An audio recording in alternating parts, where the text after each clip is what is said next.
episodio llega ya, desmontando la armadura, masculinidad y salud emocional. ¡Comenzamos!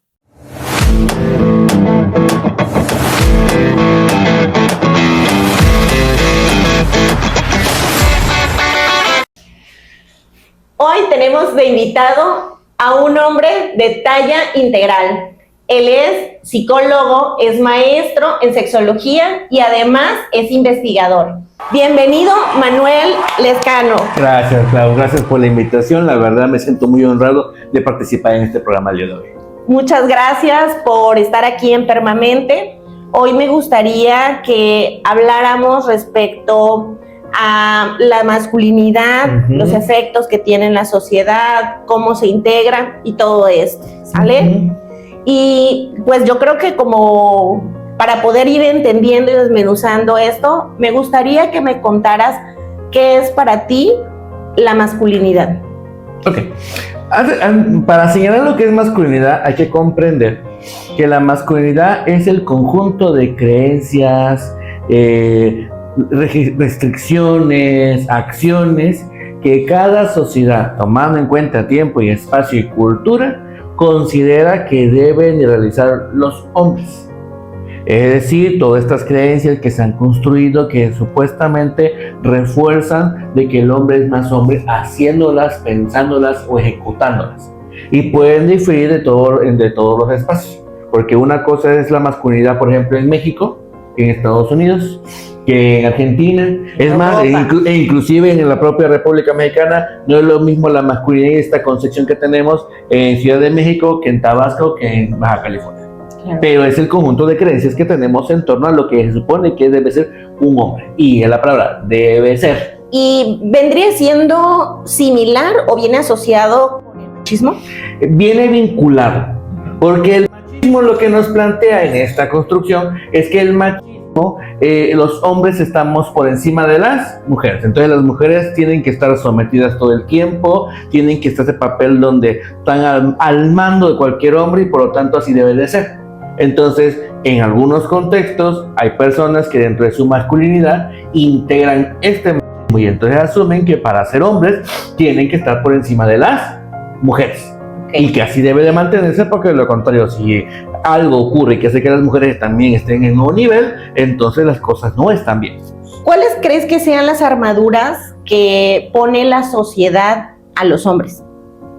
Mira, es que es para que yo me encardiaque. Primero que nada, una de las cosas bien interesantes que tenemos con los hombres, especialmente en nuestro país, es la represión. Los hombres usualmente les han inculcado a medida que van creciendo que son seres racionales y que no son seres emocionales, que las emocionales son las mujeres.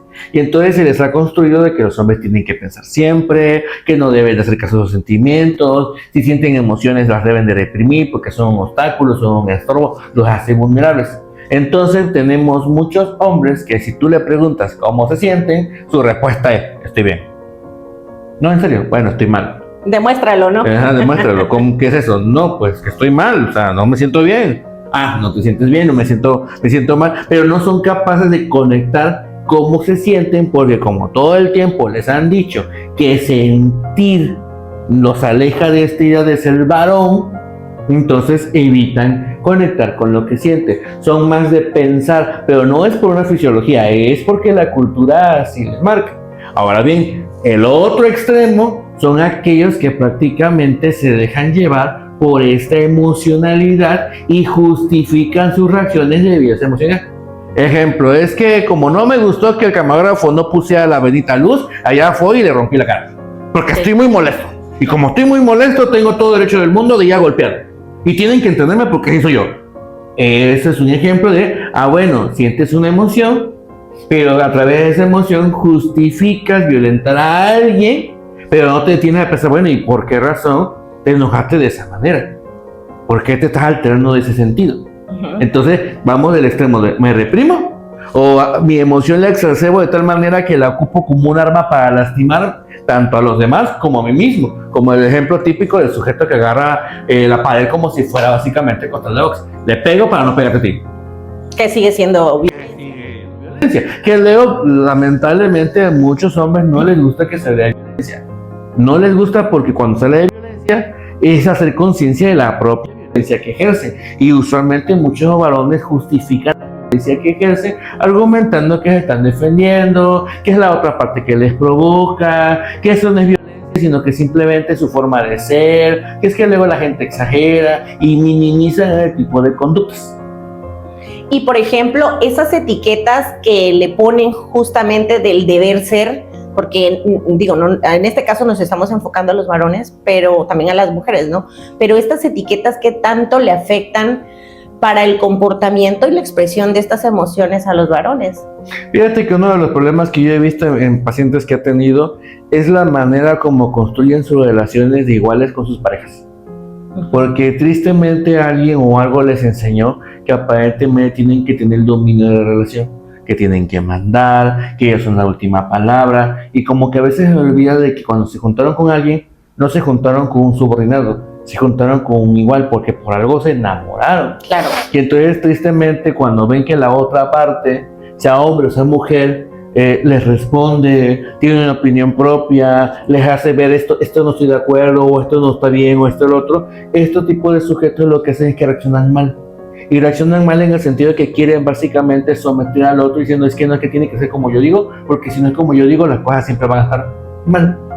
Y entonces algunos inclusive entran en esta cuestión paternalista de quererle decir a la criatura, sea mujer o hombre, cómo tienen que hacer las cosas porque solamente ellos lo saben. Porque ese es el problema que tenemos con muchos hombres. Ellos asumen que son la fuente de la razón y que todo lo que digan está bien, y si alguien los contradice o alguien hace como, oye, pero eso no me cuadra, o es incongruente, o oye, eso no tiene sentido, es cuando se ponen en su plan de no, es que no, estás en contra mía, es que tú quieres causarme problemas, y entonces viene la violencia. ¿Cómo crees que como sociedad podemos crear espacios para que justamente los hombres puedan sentirse más seguros al expresar sus emociones? Ahí está muy difícil tu pregunta. Está muy difícil porque lamentablemente no tenemos una sociedad que le dé prioridad a la salud mental. No le da prioridad. O sea, tristemente hablan de programas de detención clínica para mujeres, para infantes, para adolescentes, pero cuando hablamos, por ejemplo, de hombres, es muy poco, es poco frecuente o inclusive ni existe. Por ejemplo, en Tabasco, aquí no existe ninguna instancia que atienda específicamente a hombres. Que tú puedes decir que reciban una atención especializada que los vea, no. Claro, porque es un problema integral al final de cuentas, en el sentido de sí hay mujeres violentadas, pero para erradicar eso habría que tratar también a los hombres que violentan. Pero el problema es de que muchas veces tenemos esta creencia de que los hombres como no van a llegar a terapia, o que los hombres no ocupan terapia, o que primero hay que priorizar a la víctima y que los hombres que violentan hay que dejarlos a lo último, entonces no se aborda el problema. Usualmente lo que se hace es que se concentra uno tanto en la víctima que luego se le olvida que la víctima, para que se evite, necesita un victimario, y el victimario no se le atiende y se apuesta a la sanción. O sea, si eres victimario te vamos a sancionar. Pero el problema es que en nuestro sistema de justicia, especialmente en Tabasco, no tenemos efectos con la sanción. Porque civilmente lo que se llega usualmente en casos de varones que son acusados por primera vez por violencia familiar, que lo marca el Código Penal, es una suspensión condicional. Es decir, le decimos que durante 6 meses hasta 2 o 4 años no se van a acercar a la víctima y van a pagar una reparación que es una cantidad de afectación y ya, no hay más. Y que busquen terapia. ¿Dónde? ¿Quién sabe? Sí, que Dios les bendiga. Y que Dios les bendiga. Y el problema es que muchos de ellos no llevan un control al respecto y por eso pon tú que no se vuelven a acercar a la víctima. Pero van a encontrar otra víctima. Ese es el problema que tenemos. O sea, claro, porque el problema inicial no se está tratando como tal. Y eso es un detalle que lamentablemente en México no tenemos políticas públicas claras al respecto. Tabasco tenía hasta el 2024. Inició en 2025 todo lo que tenga que ver con hombres y su atención clínica prácticamente inexistente, no hay. Tú estuviste atendiendo mucho tiempo, ¿verdad? Hombres que ejercen violencia. Durante el periodo 2021-2024 en el Instituto de las Mujeres fui jefe del Departamento de Atención a Agresores. Entonces aproximadamente se atendieron a 800 hombres. De estos 800 hombres, ¿cuántos viste resultados o por lo menos la frecuencia? Porque pues tú sabes que el trabajo emocional No es como de que empiezas a llegar y ya te empieza a hacer efecto la pildorita. Es un proceso largo, pero sí influye mucho la frecuencia. Si usted me está viendo, quiero dejar bien claro este punto porque no quiero crear ilusiones. Si tú ejerces violencia, es que siempre la vas a ejercer. O sea, el que llegues a terapia no significa que es que ya mágicamente ya no violentas a nadie. No. Esto es como cuando eres una persona que sufre de alcoholismo. Sabes muy bien que fácilmente puedes agarrar la botella, enmicártela y nadie te va a detener. Pero solo por hoy, no lo voy a hacer. Las personas varones que vienen a terapia, ese es el trabajo que se hace, replantearles. Esta es la forma como tú aprendes a interactuar con la gente. Vamos a desaprender. Pero el trabajo que te toca a ti, aun si después de que termines terapia, es que constantemente vas a estar haciendo conciencia de en qué momento yo no me puedo dar el lujo de volver a retomar esto que yo sé que en algún momento me causó problemas tanto a mí como también a las personas de mi alrededor. En el instituto, porque inclusive tenemos una publicación de eso, lo publicamos en el 2025, el año pasado, en un congreso de psicología, obtuvimos que aproximadamente alrededor del 65-67% de varones hubo una mejoría. Hubo una disminución de pensamientos relacionados en contra de las mujeres y el uso de la violencia, que si bien aún teníamos obviamente señales de que persistía, ya habían disminuido porque habían hecho conciencia que muchos de sus actos eran violencia, porque uno de los encontronazos que tenemos con esta población es que cuando ya consultan lo que menos quieren hablar de la violencia, siempre justifican, siempre la voltean, siempre dicen que son los otros. Entonces, sí se vio. Obviamente, cuando esto cierra y el departamento deja de existir, esto ya no se le da seguimiento y por lo tanto, pues tristemente, ya no tenemos algo que se haga réplica. No lo hay. Okay. Pero de que es posible que a través de terapia podamos disminuir esta violencia, claro que sí. El lema que tengo siempre con este tema es, o ya sea por convicción, o sea por obligación, los varones que llegan a terapia aprenden a dejar de usar la violencia. Convicción porque ya se dieron cuenta de que esto les está costando muchas cosas y quieren cambiarlo, o obligación de que saben que sí son así y que claro que harían todo por hacerlo, pero ya entendieron, por ejemplo, de que si lo llegan a hacer va a haber consecuencia y pues me voy a evitar la consecuencia, porque hay de hombres a hombres que llegan a consulta. Claro. Eso sí. Por ejemplo, yo en Estados Unidos yo he visto que aparte de la sanción, y a veces ni siquiera hay una sanción judicial, por así decirlo, sino que justamente te mandan a hacer talleres, cursos, justamente para atacar el problema de raíz, no nada más castigar por castigar, sino que realmente haya una reformación, por así decirlo, del individuo. Es que se supone que eso también está en México. En México tenemos las medidas cautelares. Cuando en Tabasco es denunciada una persona por violencia familiar, porque clarifiquemos ese punto. Aquí en el Tabasco el delito de violencia familiar que está marcado en el Código Penal no aplica de hombres hacia mujeres o de mujeres hacia hombres, no, aplica parejo para todo el mundo. ¿Va? Si tú tienes familia, ya sea porque sea tu padre, tu hijo, tu esposa, tu hija, tu amante, porque te reconoce todo vínculo erótico afectivo como familia, si tú eres víctima de violencia, tú puedes presentar tu denuncia correspondiente. Si te denuncian por primera vez, entonces se sigue la carpeta por oficio y entonces si eres primo delincuente, si es la primera vez que te denuncian o ya pasó 2 años desde la última denuncia, prácticamente el beneficio que tienes en violencia familiar es que te manden a suspensión condicional. Y usted se pregunta, ¿y eso qué es? Suspensión condicional es que te dicen, ¿sabes qué? En lugar de irnos a un juicio, usted se va a declarar culpable de los hechos, pero no vaya a prisión, sino que va a recibir una serie de medidas que usted va a seguir para que de esa manera, una vez que las cumple en el tiempo determinado, bueno, ya la carpeta se pueda cerrar y si usted ya no tiene ningún problema más, vamos. ¿Cuáles son las medidas cautelares? Son indicaciones que el juez o jueza determina que el sujeto o sujeta tiene que cumplir. Entre ellas es una orden de restricción que no se puede acercar a la víctima, restricciones en comunicarse con ella vía presencial, vía virtual, pagar una reparación del daño si la víctima fue afectada tanto física como psicológicamente.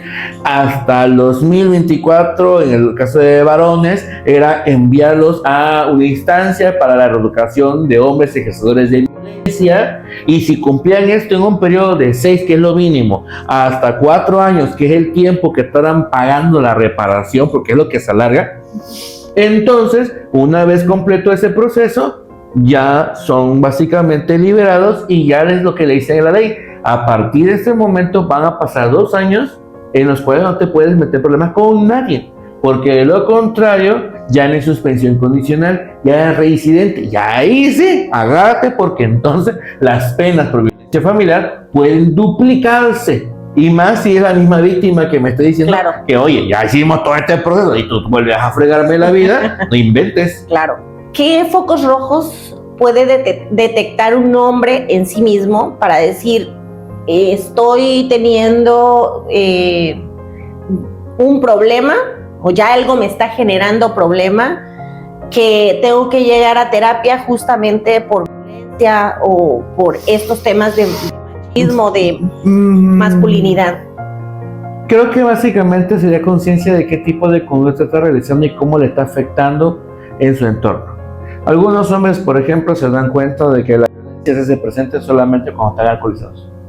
Cada vez que se alcoholizan o están bajo el influjo de la droga, resulta que violentan a tanto su persona como a los demás, pero que cada vez que ya entran a la sobriedad, pues obviamente se sacan de onda, se sorprenden o inclusive minimizan de que pues lo que pasó fue cuando estaban borrachos y que no eran ellos. No, sí eran ellos, solamente que estando alcoholizado o alcoholizada, evidentemente pues todo lo que no sueltan cuando están sobrios, se suelta en ese momento. Otro es la manera como tu familia te ve. Muchos varones luego no entienden que lo que tienen no es respeto, mi amor, es miedo. O sea, te das cuenta porque lo primero que le haces la pregunta a la familia es, oye, ¿es posible hablar conmigo? La contestación es, pues mira, es que contigo no se puede porque apenas te decimos una cosa y ya te pones a gritarnos, ya nos empiezas a decir de cosas, prácticamente terminas gritándonos, o de plano cada vez que tocamos un tema que no te gusta, te quedas callado y te sales de aquí, nos dejas sin decir nada, y luego terminas haciendo lo que se te pega la gana y luego te tenemos que aguantar, o sacas esta maravillosa frase que dice, es que así me conociste y así es como me tienes que querer, y así soy yo y así me tienes que querer. Claro. Entonces ahí te estás dando cuenta de que, oye, que esto está pasando a ti, que si te están diciendo varios familiares que las cosas no están bien, tú hagas caso omiso y absolutamente ni quieres ver, ni quieres oír, ni sobre todo quieres no. Te das cuenta, claro que te das cuenta, solo que evidentemente lo primero que hace es que le empezamos a justificar, empezamos a decir que la reacción que tenemos no es porque sea nosotros, sino es que es resultado de nuestros traumas, del estrés de la casa, de las relaciones conflictivas que tenemos, pero en ningún momento asumimos que la bronca la tenemos nosotros mismos. Claro. Entonces, yo lo que a veces sugiero a los hombres, pregúntale a tu entorno, oye, ¿me ven bien?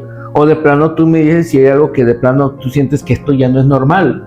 Y créeme que la gente te puede sorprender con la respuesta. Lo que te puede decir, pues que hay estas cosas que de plano no nos cuadran, no es justo, no es esto. Y entonces, oye, creo que sería buen tiempo de acercarme a terapia y averiguar cómo estoy con eso para descartar si realmente es que esta gente está viendo algo que yo de plano no estoy viendo, o es que esta gente está malinterpretando realmente lo que estoy haciendo.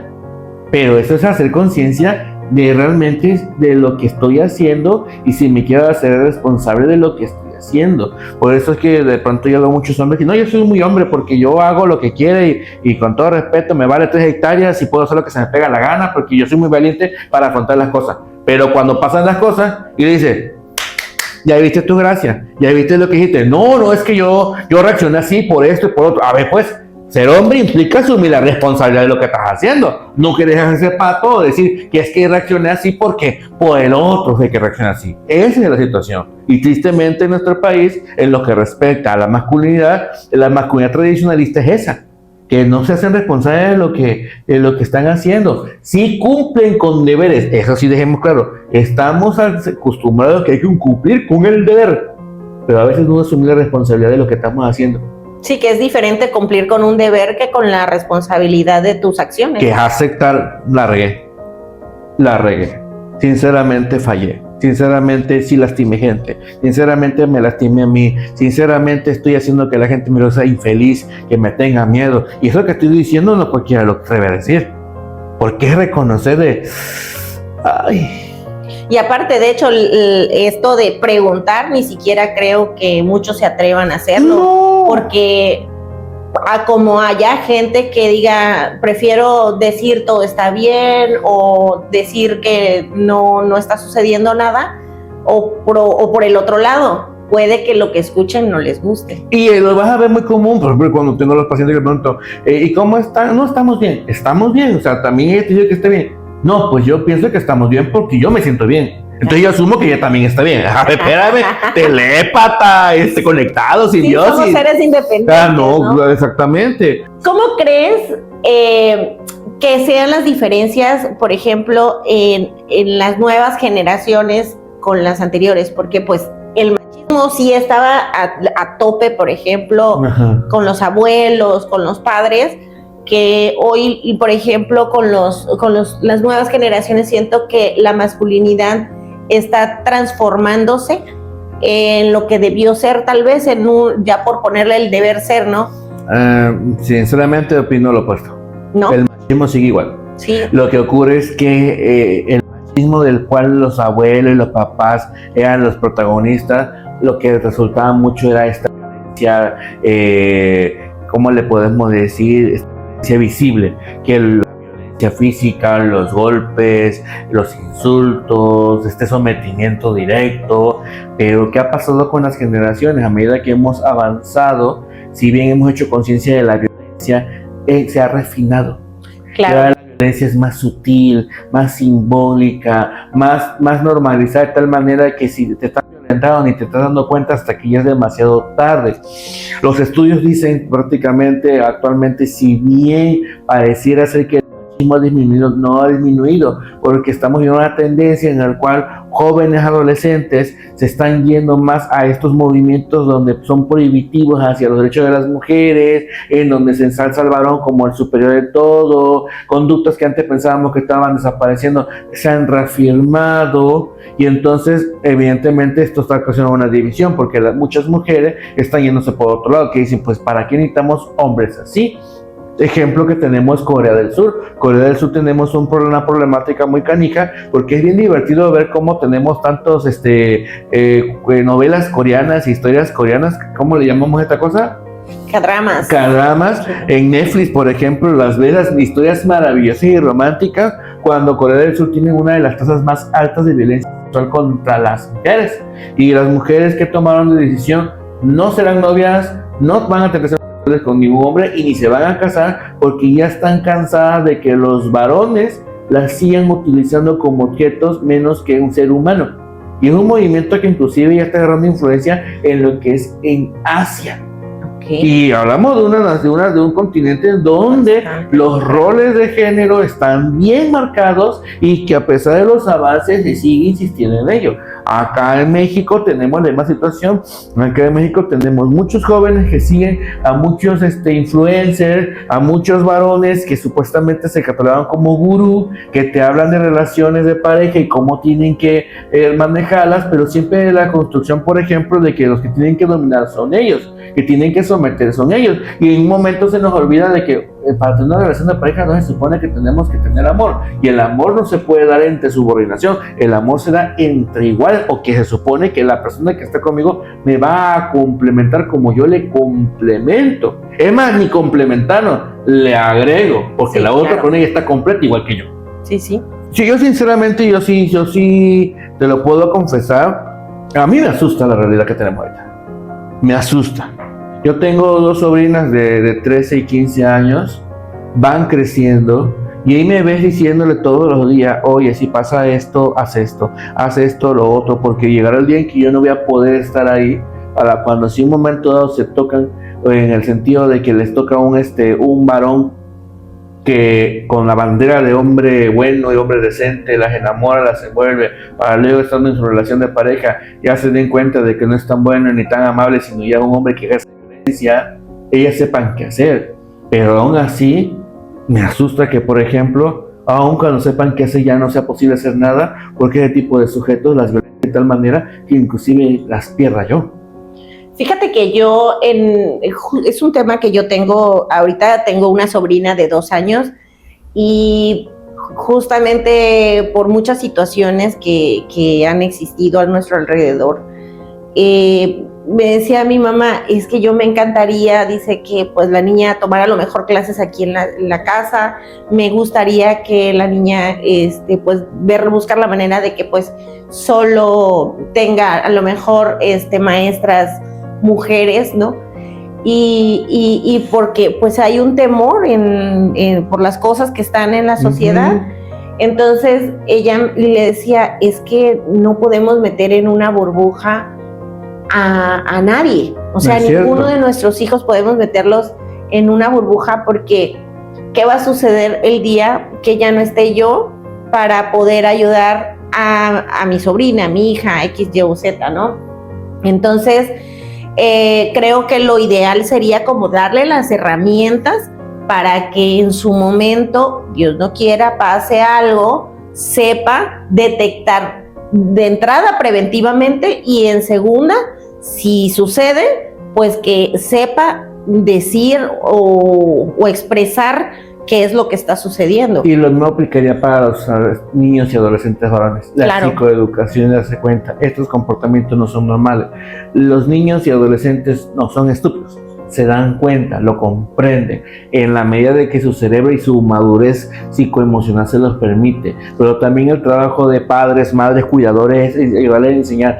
La violencia no es normal, la violencia no es parte de la vida de familias. No tiene que ser una forma para resolver los problemas. Sí, tenemos un ambiente que lamentablemente normaliza la violencia e inclusive la exalta, porque nos guste o no, la violencia da resultados rápidos. El problema es que nunca se ve las consecuencias a corto, mediano y largo plazo que eso ocasiona. Mucha de la violencia que vemos ahora se pudiera prevenir, por lo menos disminuir, si ese tipo de temas se hablaran con adolescentes, ya de secundaria, de preparatoria, para evitar que estos comportamientos se fortalezcan, se solidifiquen y entonces sigamos repitiendo el mismo ciclo todo el tiempo. O sea, en el caso, por ejemplo, de mi sobrina, como lo mencionaba hace rato, yo trato de explicarle con la conciencia, para llegar el momento en que tendrán que ustedes darse cuenta de que esto no está bien y ya por lo menos saber qué hacer al respecto. Pero solamente son 2. Pero tengo una ciudad llena de adolescentes y también tengo una ciudad llena de adultos. Claro. Adultos que se dan cuenta de las cosas pero no quieren hacer absolutamente nada. En mi caso particular, yo no me enfoco en víctimas, yo me enfoco en victimarios. Porque lamentablemente, a menos que sea por una denuncia penal o porque hay un ultimátum de parte de alguien, ya sea pareja o familia, que dice o va a terapia o esto se acaba, es que estos sujetos vienen a la consulta. Y entonces ahí tenemos la oportunidad de hacer algo por ellos, porque iba a un punto importante. ¿Cómo te das cuenta de que el sujeto sí quiere cambiar, que sí hay esperanza? Número 1, reconoce que hay un problema, algo no está bien, algo de lo que estoy haciendo ya me está causando problemas y lo sé. 2, que lo quiere cambiar, porque nada te sirve que te des cuenta, sí tengo un problema, soy este, soy el otro, pero sí estoy bien, porque entonces ya es ser cínico. Y con todo el respeto es ser cínico. Sí. Pero si tú dices, no, es que no me gusta, ya no quiero seguir así, pero no sé cómo, entra en la tercera regla, que es, necesito ayuda de un tercero. Y ese tercero usualmente, con todo respeto, tiene que ser un terapeuta, especialmente que esté dedicado a tipo de atenciones a personas que ejercen violencia, por ejemplo, para que de esa manera sepa por dónde moverse. La cuarta, ya la haces con la terapia, que es, ¿para qué lo estás haciendo? ¿Cuál es tu motivación? Tus hijos, tu familia, tu pareja, tú mismo. Y eso ayuda a que porque sí es posible reeducarse, sí es posible hacer un cambio. solamente depende de si tú te lo propones. Ok. Digo, tomar la decisión, supongo, porque solito de proponerlo es muy difícil. Y eso sí, tomando en cuenta que hasta este punto que estoy hablando, no ha habido violencia física. Porque si ya tenemos una muy mala señal, porque entonces una de las opciones es que se tienen que distanciar, porque esto no se puede volver a repetir, porque entonces ya tenemos situaciones de riesgo donde inclusive la víctima puede ser lesionada, mutilada o inclusive asesinada.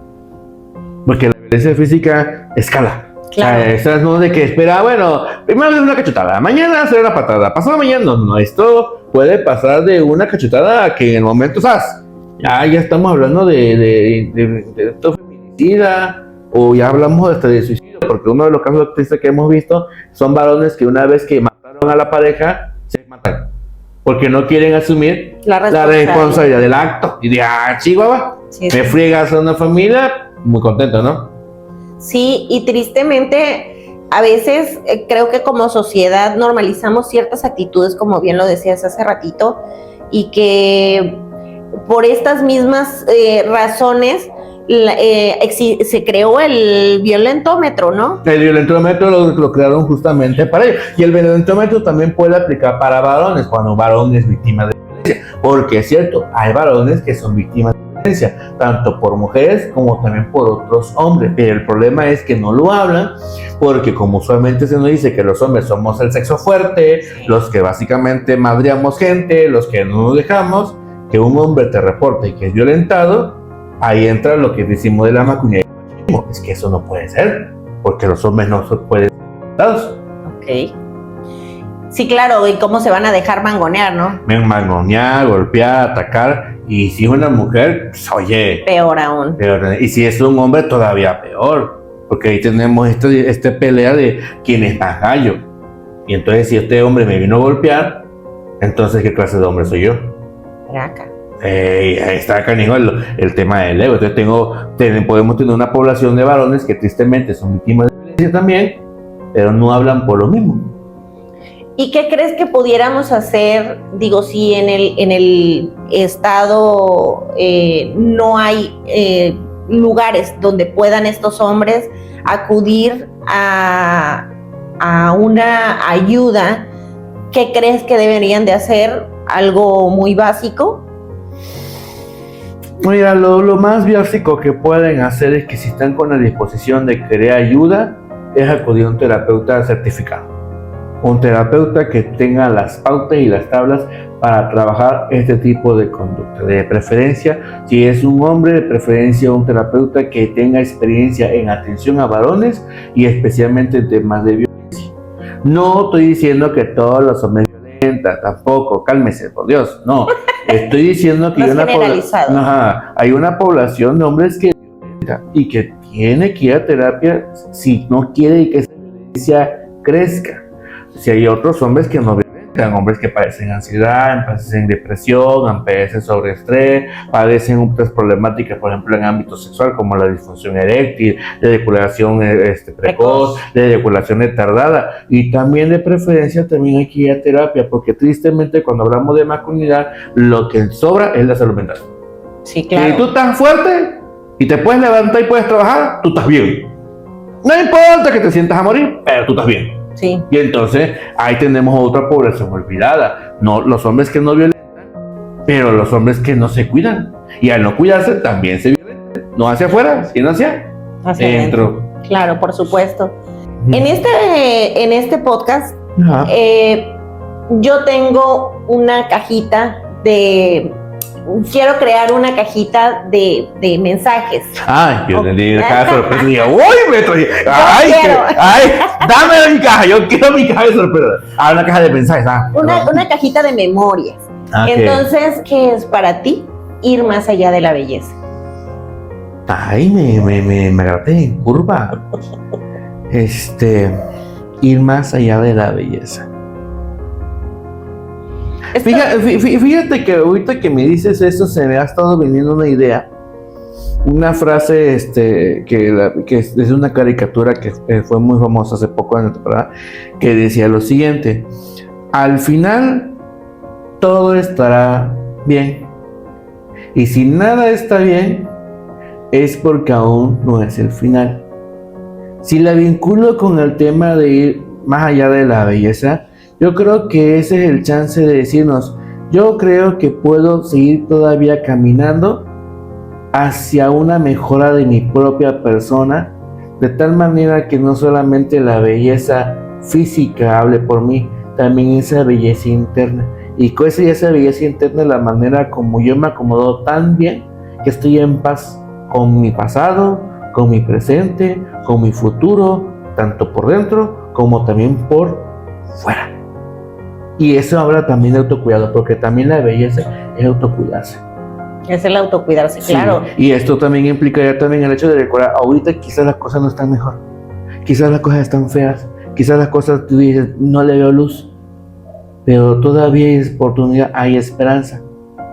Nada más que depende de qué tanto tú mismo le quieres dar esa esperanza. Un mensaje final que quieras darle a nuestra audiencia respecto a la masculinidad, a las terapias, algún mensaje final que quieras dar. Cuando hablamos de masculinidades, no quiero que te digas que hay que sentirnos vergüenza por ser hombres. No. Ser hombre es parte de identidad como ser humano. Eso sí, eso no es toda tu identidad. Esa es una fracción de lo que eres tú. Si te sientes orgulloso de ser hombre, ser masculino, pues qué padre. El problema es darte cuenta si en esa masculinidad o en ese hombre que tú eres me causas daños a otros o a ti mismo. Porque entonces realmente ¿de qué estás orgulloso? ¿De ser hombre o ser masculino o de causar daño a otros seres humanos? Porque entonces si el detalle es causar daño para sentirte más hombre, entonces discúlpame, aquí tenemos un problema y el único que no se quiere dar cuenta eres tú. Amigo, date cuenta. Amigo, date cuenta. Amigo. Pues sí. Ok, bueno, Manuel, muchísimas gracias por habernos acompañado en este episodio. De verdad agradezco mucho que te hayas hecho un tiempo para venir aquí a Permamente, más allá de la belleza. Y me gustaría que nos dieras tus redes sociales para que invitemos a nuestra audiencia a seguirte, y pues si algún hombre quiere a lo mejor contactarte para alguna terapia, ¿cuál es tu...? Me pueden contactar al 9933-969117. Ay, soné bien sexy, ¿verdad? Capacitación integral para la mejora y el crecimiento. En redes Cano Morales, y ahí aparecemos. De cualquier manera voy a dejar las redes sociales y el número telefónico de Manuel para que pues también le sea más fácil ubicarlo. Y si tú me lo permites, y aprovechando lo que soy el salamero, para la próxima vez, si tú quieres, lo que podemos seguir en tema de varones es platicar, por ejemplo, cuáles son las problemáticas más frecuentes en varones, porque ese es otro tema de los cuales a los hombres les encanta hablar de sexo. ¿Cómo lo tienen? Si arriba, si abajo, si fueron 2, fueron 3, fueron 4, si fue la semana. Pero háblale sobre se te paró. No se te paró. Te tardaste. Te dormiste. Y ahí sí la gente no habla. Claro. Ahí sí ya. Nadie supo, nadie sabe. Sí, porque todo lo que les eleve el ego, pues... obvio. ¿No? Y entonces, lamentablemente, no tenemos una cultura de la salud sexual masculina. Y hay cosas tan básicas como, por ejemplo, he tenido pacientes que creen que solamente una vez en su vida se lava el pene. Ok. ¿Te imaginas esa cosa? No, bueno. Tremendo. Bien, pues sí, me encantaría, y te voy a tomar la palabra, me encantaría que próximamente nos viéramos, no una vez, sino muchísimas veces, para que estemos aquí. Te traigo ya animalitos, bizcochitos, tú pones el café. Yo pongo el café, Eso. Claro que sí. Bueno, muchísimas gracias a todos por llegar hasta aquí. Esto fue un episodio más de Permamente, más allá de la belleza. Nos vemos pronto. Gracias, Manuel. Adiós, gracias, claro. Salud emocional. Comenzamos. Hoy tenemos a un invitado de talla Talla grande. grande.